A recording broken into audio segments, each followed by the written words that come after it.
से मैं गुजारिश करूंगा कि वो आए और उर्दू में तकरीर पेश करें। सबीहा तबस्सुम रांची।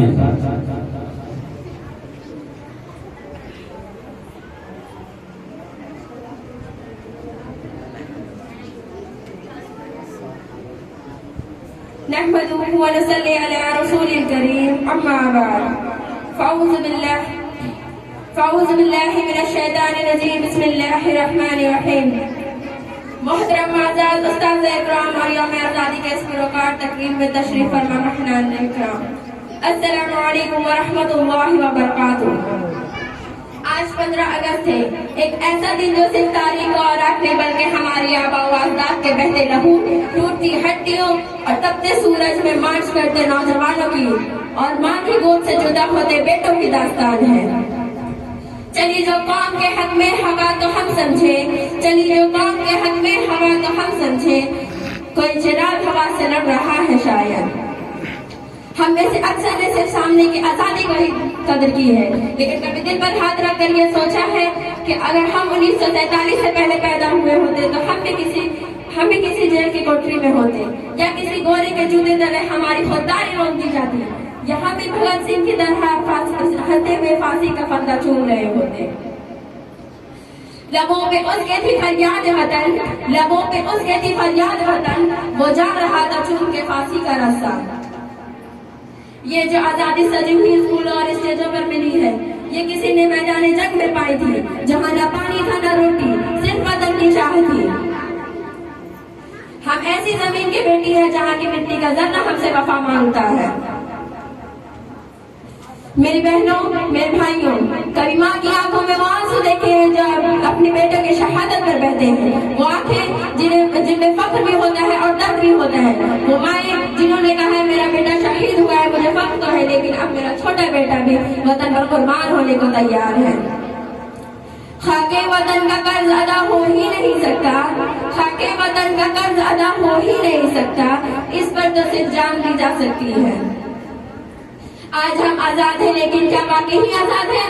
हम मोबाइल के कैदी हैं, हम नफरत के गुलाम हैं, हम एक दूसरे से मजहब, जात, जबान के नाम पर नफरत करते हैं। क्या यही आजादी का मतलब था? क्या हमारे बुजुर्गों ने ये ख्वाब देखा था? धूप में निकले थे जब आजादी की खातिर, धूप में निकले थे जब आजादी की खातिर, ये ना सोचा था कि अपने ही साए से डरना पड़ेगा। हमें सिर्फ झंडा लहरा कर वापस अपनी दुनिया में नहीं लौट जाना है, हमें याद रखना है कि ये आजादी हमारी एक जिम्मेदारी है। आइए आज हम खुद से वादा करते हैं, हम नफरत नहीं मोहब्बत बांटेंगे, हम झूठ नहीं हम सच का साथ देंगे, हम पढ़ेंगे, हम बढ़ेंगे और अपने मुल्क का नाम रोशन करेंगे और अपने मुल्क से वफा करेंगे हर हाल में इंशाअल्लाह। आज के दिन इन तमाम गुमनाम सिपाहियों, शहरियों और कुर्बानी देने वाली माओ और जद्दोजहद करने वालों को हम सलाम पेश करते हैं और अल्लाह से ये दुआ करते हैं कि या अल्लाह हमारे वतन को हमेशा सलामत रख और इसे दुश्मनों से महफूज फरमा और हमें सच्चा ईमानदार शहीदी बना दे। सारे जहां से अच्छा हिंदुस्तान हमारा, सारे जहां से अच्छा हिंदुस्तान हमारा, हम बुलबुले हैं इसके ये गुलसिता हमारा। अस्सलामु अलैकुम। माशाअल्लाह, ये थी सबीहा तबस्सुम।